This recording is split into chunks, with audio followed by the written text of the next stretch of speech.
Hello there, it's Mr. Ben, and I have part 2 of Kate DiCamillo's The Tiger Rising for you. So yesterday we read the first 8 chapters, so today we will read probably about the same length. So let's see. That'll take us to the end of chapter 17. Alright, so here we go. This is The Tiger Rising by Kate DiCamillo, chapter 9. His father woke him up at 5:30 the next morning. "Come on, son," he said, shaking Rob's shoulder. "Come on, you're a working man now. You gotta get up." He took his hand away and stood over Rob for a minute more, and then he left. Rob heard the door to the motel room squeak open. He opened his eyes. The world was dark. The only light came from the falling Kentucky star. Rob turned over in bed and pulled back the curtain and looked out the window at the sign. It was like having his own personal shooting star, but he did never make a wish on it. He was afraid that if he started wishing, he might not be able to stop. In his suitcase of not thoughts, there were also not wishes. He kept the lid closed on them, too. Rob leaned on his elbow and stared at the star and listened to the rain gently drumming its fingers on the roof. There was a warm, glowing kind of feeling in his stomach, a feeling that he wasn't used to. It took him a minute to name it. The tiger. The tiger was out there. He got out of bed and put on shorts and a t-shirt. "Still hot," his father said when Rob stepped out the door. "It's still raining." "Uh-huh," said Rob, rubbing his eyes. "Yes, sir. If it don't stop soon, the whole state ain't gonna be nothing but one big swamp." "Rain don't bother me," Rob muttered. On the day of his mother's funeral, it had been so sunshiny that it hurt his eyes. And after the funeral, it had been... he and his father had to stand outside in the hot, bright light and shake everybody's hand. Some of the ladies hugged Rob, pulling him to them in jerky, desperate movements, smashing his head into their pillowy chests. "If you don't look just like her," they told him, rocking him back and forth and holding onto him tight, where they said, "You got your mama's hair, that cobwebby blonde," and they ran their fingers through his hair and patted his head like he was a dog. And every time Rob's father extended his hand to somebody else, Rob saw the ripped place in his suit, where it had split open when he slapped Rob to make him stop crying, and it reminded Rob again, "Do not cry, do not cry." That was what the sun made him think of, the funeral, and so he didn't care if he ever saw the sun again. He didn't care if the whole state did turn into a swamp. His father stood up and went back into the motel room and got himself a cup of coffee and brought it back outside. The steam rose off of it and it curled into the air. "Now that I'm a working man," Rob said shyly, "could I drink some coffee?" His father smiled at him. "Well," he said, "I guess that'd be all right." Rob went inside and poured himself a mug of coffee and brought it back outside and sat down next to his father and sipped it slowly. It tasted hot and dark and bitter. He liked it. "All right," his father said after about 10 minutes. "It's time to get to work." He stood up. It wasn't even 6 o'clock. As they walked together alongside the back of the motel to the maintenance shed, his father started to whistle "Mining for Gold." It was a sad song he used to sing with Rob's mother. Her high, sweet voice had gone swooping over his father's deep one, like a small bird flying over the solid world. His father must have remembered too, because he stopped halfway through the song and shook his head and cursed softly under his breath. Rob let his father walk ahead of him. He slowed down and stared into the woods, wanting to see some small part of the tiger, a flick of his tail, or the glow from his eyes. But there was nothing to see, except for rain and darkness. "Come on, son," his father said, his voice hard, and Rob hurried to catch up. Chapter 10. Rob was sweeping the laundry room when Willie Mae, the Kentucky Star's housekeeper, came in and threw herself down in one of the metal chairs that were lined up against the cement block wall. "You know what?" she said to Rob. "No, ma'am," said Rob. "I tell you what," said Willie Mae. She reached up and adjusted the butterfly clip in her thick black hair. "I'd rather be sweeping up after some pigs in a barn than cleaning up after the people in this place. Pigs at least give you some respect." Rob leaned on his broom and stared at Willie Mae. He liked looking at her. Her face was smooth and dark like a beautiful piece of wood. And Rob liked to think that if he had been the one who carved Willie Mae, he would have made her just the way she was, with her long nose and high cheekbones and slanted eyes. "What you staring at?" Willie Mae asked, her eyes narrowed. "What you doing out of school?" Rob shrugged. "I don't know," he said. "What do you mean you don't know?" Rob shrugged again. "Don't be moving your shoulders up and down in front of me, acting like some skinny old bird trying to fly away. You want to end up cleaning motel rooms for a living?" Rob shook his head. "That's right, ain't nobody wants this job. I'm the only fool Beauchamp can pay to do it. You gotta stay in school," she said, "else you'll end up like me." She shook her head and reached into the pocket of her dress and pulled out a single cigarette and 2 sticks of 8-ball licorice gum. She put one piece of gum in her mouth, handed the other one to Rob, lit her cigarette, leaned back in the chair, and closed her eyes. "Now," she said. The scent of smoke and licorice slowly filled the laundry room. "Go on and tell me why you ain't in school." "On account of my legs being all broke out," said Rob. Willie Mae opened her eyes and looked over the top of her glasses at Rob's legs. She said after a minute. "How long you had that?" "About 6 months," said Rob. "I can tell you how to cure that," said Willie Mae, pointing with her cigarette at his legs. "I can tell you right now. Don't need to go to no doctor." "Huh?" said Rob. He stopped chewing his gum and held his breath. What if Willie Mae healed him and then he had to go back to school? "Sadness," said Willie Mae, closing her eyes and nodding her head. "You keeping all that sadness down low in your legs. You're not letting it get up to your heart where it belongs. You gotta let that sadness rise on up." "Oh," said Rob. He let his breath out. He was relieved. Willie Mae was wrong. She couldn't cure him. "The principal thinks it's contagious," he said. "Man ain't got no sense," Willie Mae said. "He's got lots of certificates," Rob offered. "They're all framed and hung up on his wall." "I bet he ain't got no certificate for sense, though," said Willie Mae darkly. She rose up out of her chair and stretched. "I gotta clean some rooms," she said. "You ain't gonna forget what I told you about them legs, are you?" "No, ma'am," said Rob. "What'd I tell you then?" she said, towering over him. Willie Mae was tall, the tallest person Rob had ever seen. "To let the sadness rise," Rob said. He repeated the words as if they were part of a poem. He gave them a certain rhythm, the same way Willie Mae had when she said them. "That's right," said Willie Mae. "You gotta let the sadness rise on up." She left the room in a swirl of licorice and smoke, and after she was gone, Rob wished that he had told her about the tiger. He felt a sudden desperate need to tell somebody who wouldn't doubt him, somebody who was capable of believing in tigers. Chapter 11. That afternoon, Rob was out in front of the Kentucky Star, weeding between the cracks in the sidewalk when the school bus rumbled up. "Hey!" he heard Norton Threemonger yell. Rob didn't look up. He concentrated on the weeds. "Hey, disease boy!" Norton shouted. "We know what you got. It's called leprosy." "Yeah," Billy shouted. "Leprosy. All of your body parts are going to fall off." "They're going to rot off," Norton yelled. "Yeah," Billy screamed. "That's what I meant. Rot. They're going to rot off." Rob stared at the sidewalk and imagined the tiger eating Norton and Billy Threemonger and then spitting out their bones. "Hey!" Norton shouted. "Here comes your girlfriend, disease boy." The bus coughed and sputtered and finally roared away. Rob looked up. Sistine was walking toward him. She was wearing a lime green dress, and as she got closer, he could see that it was torn and dirty. "I brought your homework," she said. She held out a red notebook stuffed full of papers, and the knuckles on her hand were bleeding. "Thank you," said Rob. He took the notebook. He was determined to say nothing else to her. He was determined to keep his words inside himself, where they belonged. Sistine stared past him at the motel. It was an ugly 2-story building, squat and small, composed entirely of cement block.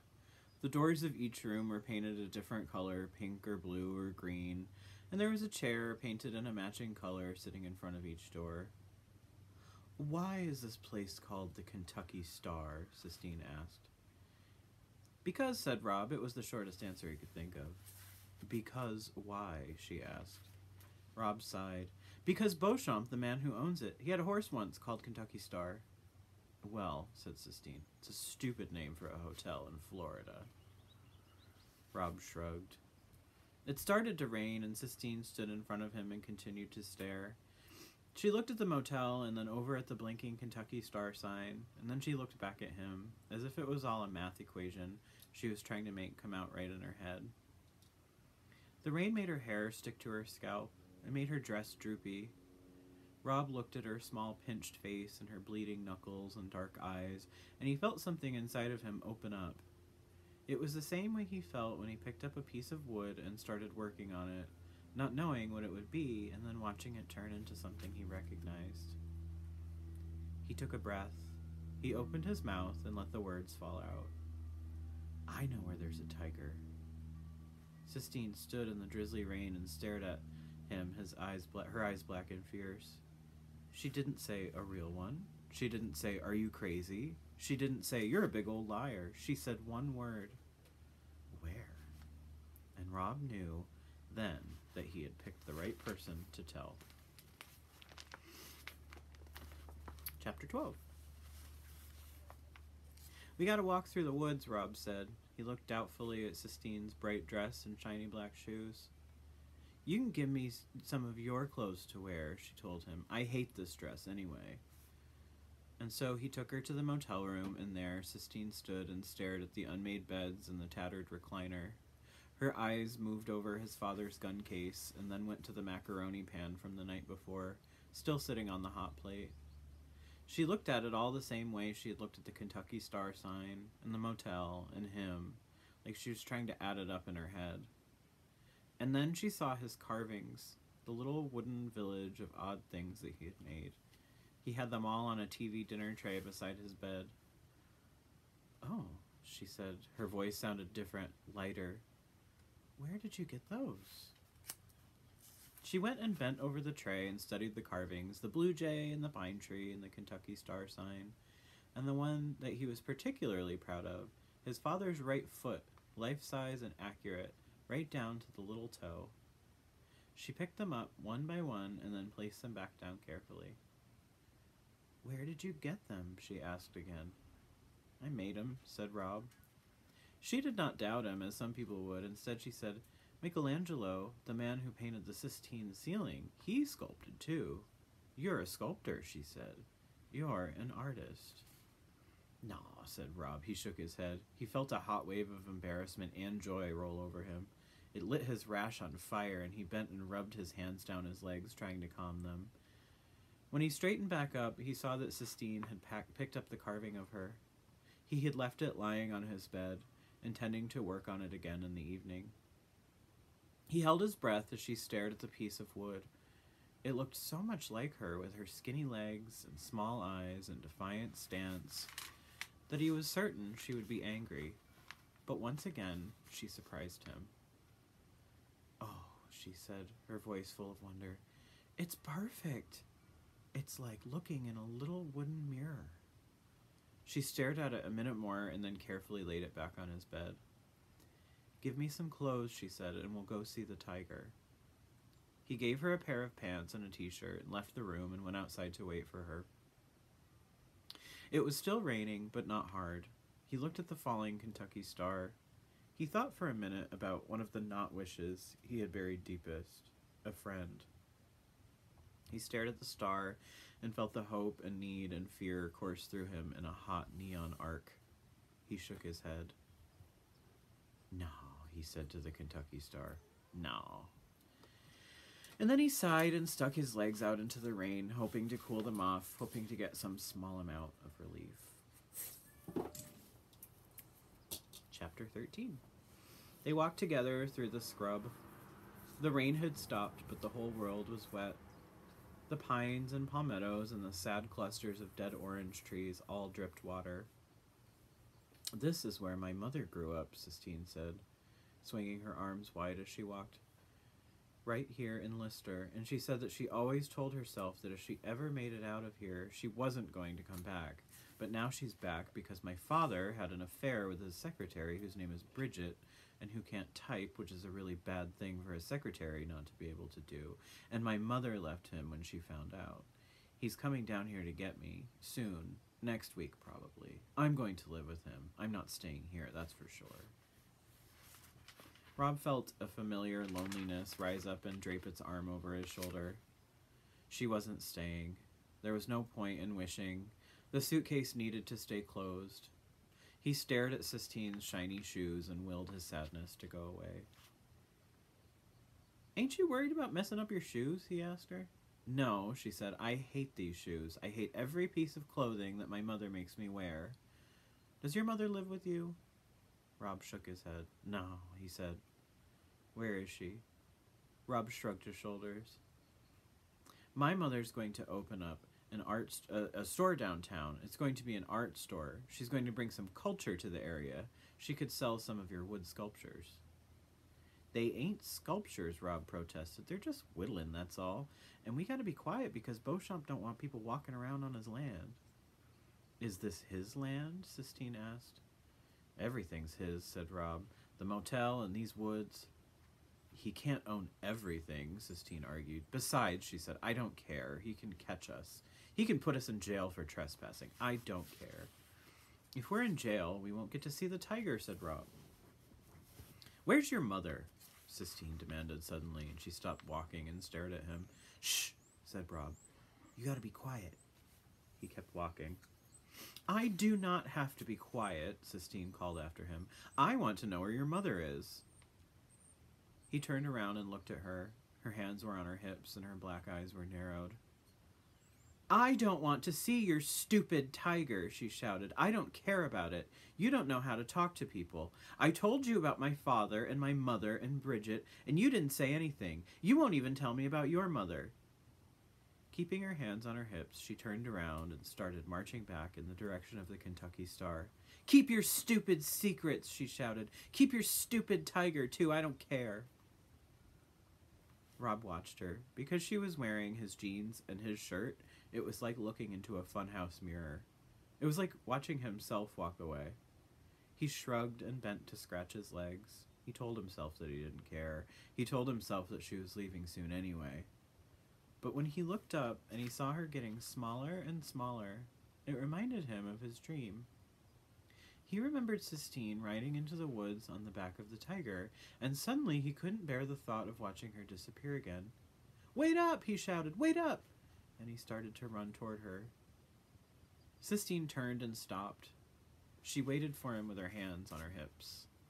Well, she said when he got close to her. She's dead, he told her. The words came out in short, ragged gasps. My mama's dead. Okay, said Sistine. She gave a quick, professional nod of her head, and she stepped toward him, and Rob turned. And together they walked back in the other direction, toward the tiger. Chapter 14. The cage was made out of rusted chain-link fence. There was a wood board that served as a roof, and there was a chain-link door that was locked tight with 3 padlocks.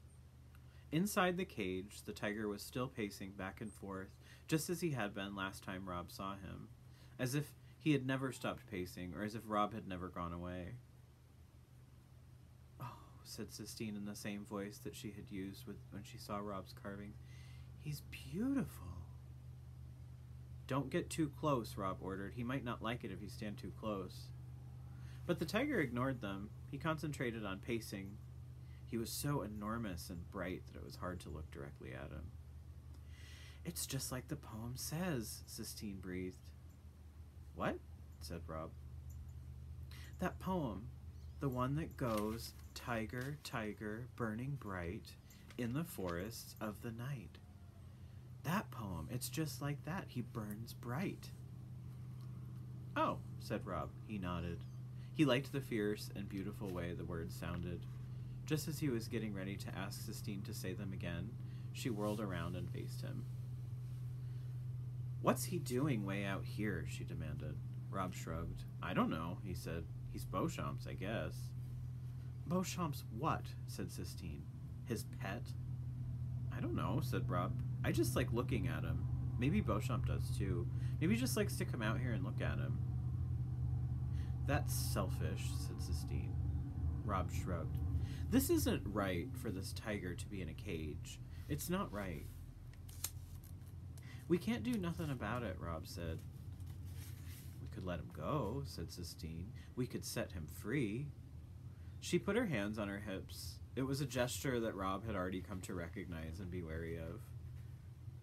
We can't, he said. There's all them locks. We can saw through them. No, said Rob. The mere thought of letting the tiger go made his legs itch like crazy. We have to set him free, Sistine said, her voice loud and certain. Nuh-uh, said Rob. It ain't our tiger to let go. It's our tiger to save, Sistine said fiercely, and the tiger stopped pacing. He pricked his ears back and forth, looking somewhere past Sistine and Rob. Shh, said Rob. The tiger cocked his head, and all three of them listened. It's a car, said Rob. A car's coming. It's Beauchamp. We gotta go. Come on. He grabbed her hand and pulled her into the woods, and she ran with him. She let him hold on to her hand. It was an impossibly small and bony hand, as delicate as the skeleton of a baby bird. They ran together, and Rob felt his heart move inside him.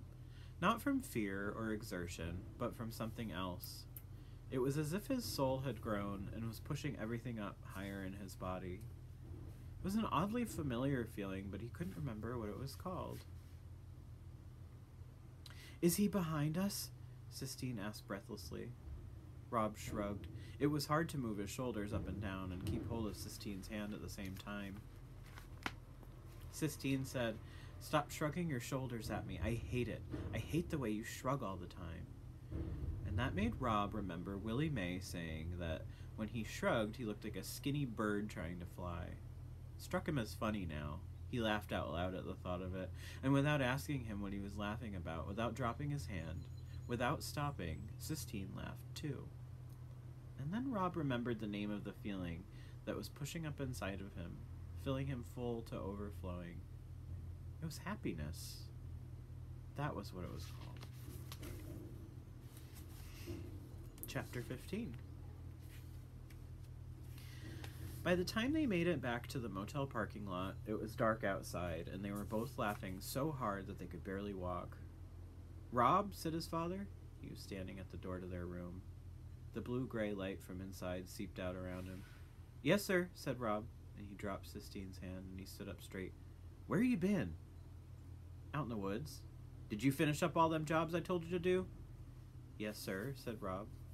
Who you got with you? His father said, squinting into the darkness. Sistine drew herself up tall. This is Sistine, said Rob. Uh-huh, said his father, still squinting. You live around here, he asked. For now, said Sistine. Your parents know you're out here? I was going to call my mother, said Sistine. There's a payphone down in the laundry room, said Rob's father. In the laundry room, Sistine repeated, her voice full of disbelief. She put her hands on her hips. We don't got a phone in the room, Rob said to her softly. Good grief, said Sistine. Well, can I have some change at least? Rob's father reached into his pants pocket and pulled out a handful of coins. He balanced the money in the palm of his hand as if he was preparing to do a magic trick, and Rob stepped forward and took the coins from him and handed them to Sistine. You want me to go with you? He asked her. No, she said. I'll find it. Thank you very much. Rob, his father said as Sistine marched away, swinging her arms. What's that girl doing in your clothes? She had on a dress. Rob said it was too pretty to wear out in the woods. Come on in here, his father commanded. Let's get that medicine on your legs. Yes, sir, said Rob, and he walked toward the room slowly. His happiness had evaporated. His legs itched. And the motel room, he knew, would be as dark as a cave, lit only by the gray light of the TV. When his mother was alive, the world had seemed full of light. The Christmas before she died, she had strung the outside of their house in Jacksonville with hundreds of white lights.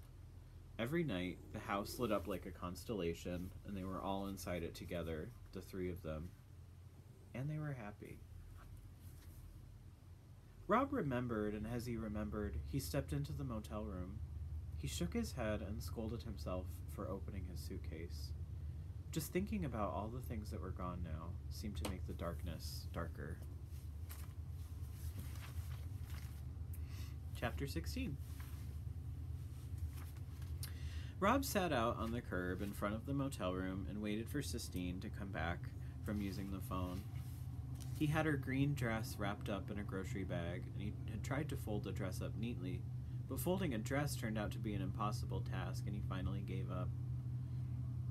Now he held the bag out and away from him so that the grease from the medicine on his legs would not stain it. He was relieved when Sistine finally walked toward him out of the darkness. "Hey," he said. "Hi." She sat down on the steps next to him. "How come you don't have a phone?" Rob shrugged. "Ain't got nobody to call, I guess." "My mother's coming to get me," Sistine said. Rob nodded. "Here's your dress." He handed her the bag. Sistine took it and then tilted her head to look up at the sky. Rob looked up too. The clouds had shifted, and there were clear patches where the stars shone through. "I can see the Big Dipper," Sistine said. "I like looking up at things. So do my mom and dad." That's how they met. They were both looking up at the ceiling in the Sistine Chapel, and they weren't watching where they were going, and they bumped into each other. That's why I'm named Sistine. "I like your name," said Rob shyly. "I've seen the Sistine ceiling too," she said. "They took me last year, before Bridget, when they were still in love." "Does it look like the pictures?" Rob asked. "Better," said Sistine. "It's like, I don't know. It's like looking at fireworks, kind of." "Oh," said Rob. "Maybe we could go to Italy sometime and I could show you." "That would be all right," said Rob. He smiled into the darkness. "That tiger can't look up at the stars," said Sistine, her voice getting hard.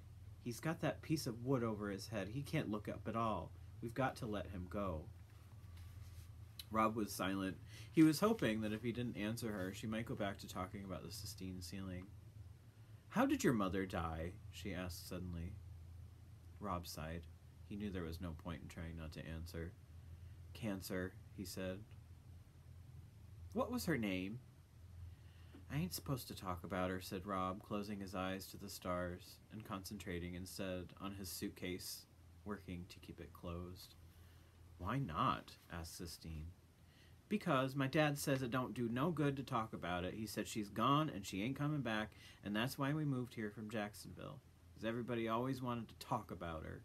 We moved down here to get on with things." There was the crunch of gravel. Rob opened his eyes in time to see the headlights of a car sweep over them.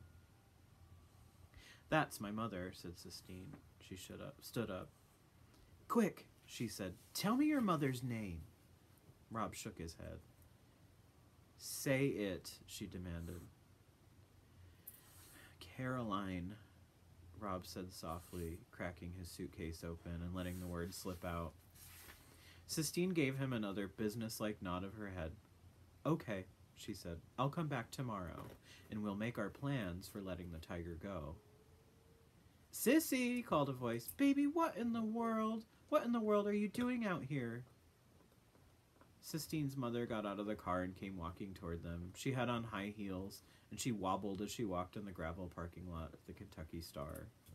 Her hair was a lighter shade of yellow than Sistine's and piled up high. When she turned her head, Rob recognized Sistine's profile, her sharp chin and pointed nose, but the mouth was different, tighter. "Good Lord," said Mrs. Bailey to Sistine. "What have you got on?" "Clothes," said Sistine. "Sissy, you look like a hobo. Get in the car." She tapped her high-heeled foot on the gravel. Sistine didn't move. She stood beside Rob. "Well," said her mother when Sistine didn't move, "you must be Rob. What's your last name, Rob?" "Horton," said Rob. "Horton," said Mrs. Bailey. "Horton. Are you related to Seldom Horton, the congressman?" "No, ma'am," said Rob. "I don't think so." Mrs. Bailey's eyes flicked away from him and back to Sistine. "Baby," said Mrs. Bailey, "please get in the car." When Sistine still didn't move, Mrs. Bailey sighed and looked back at Rob again. "She won't listen to a word I say," Mrs. Bailey told him. "Her father is the only one she'll listen to." And then under her breath, she muttered, "Her father, the liar." Sistine growled somewhere deep in her throat and stalked to the car and got in and slammed the door. "You're the liar," she shouted from the back seat of the car. "You're the one who lies." "Jesus," said Mrs. Bailey. She shook her head and turned and walked back to the car without saying anything else to Rob. Rob watched them pull away. He could see Sistine sitting in the back seat. Her shoulders were slumped. A motel room door slammed. Somebody laughed. A dog barked once, short and high, and then stopped, and then there was silence. "Caroline," Rob whispered into the darkness. "Caroline, Caroline, Caroline."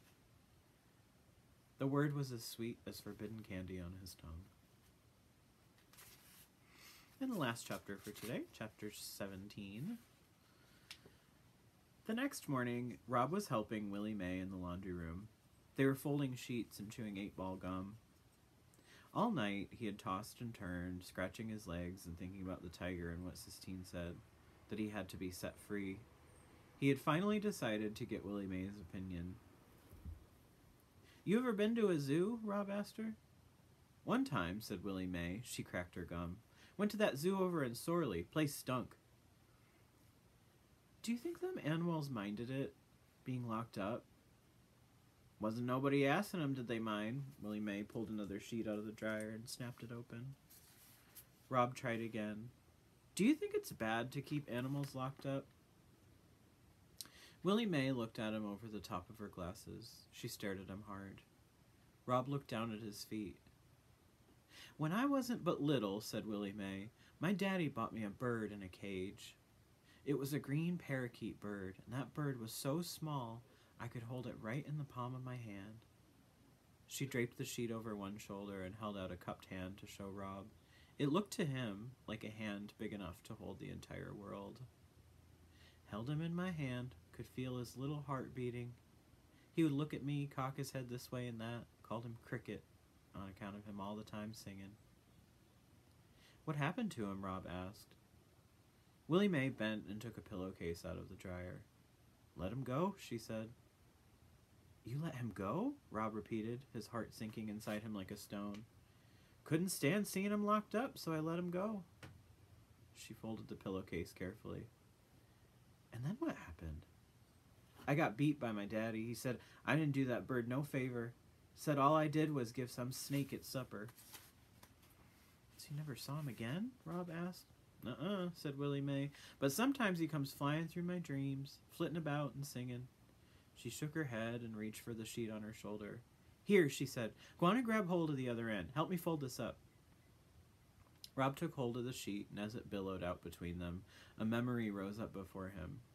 His father, standing out in the yard, holding his gun up to the sky, taking aim at a bird. "You think I can hit it?" his father said. "You think I can hit that itty-bitty bird?"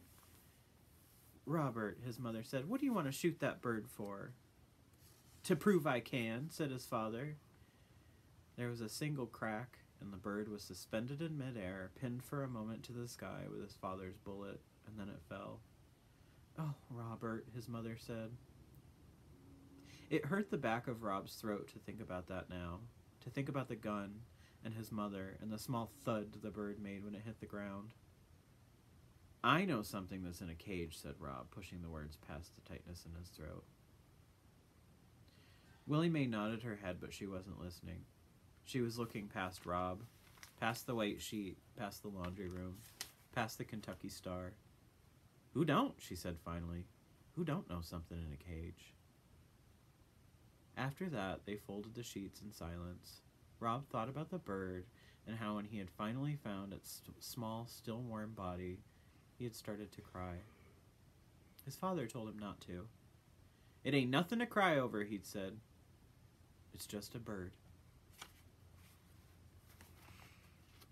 Alright, that's the end of chapter 17 and the end of our segment today of Kate DiCamillo's The Tiger Rising. I hope you're enjoying.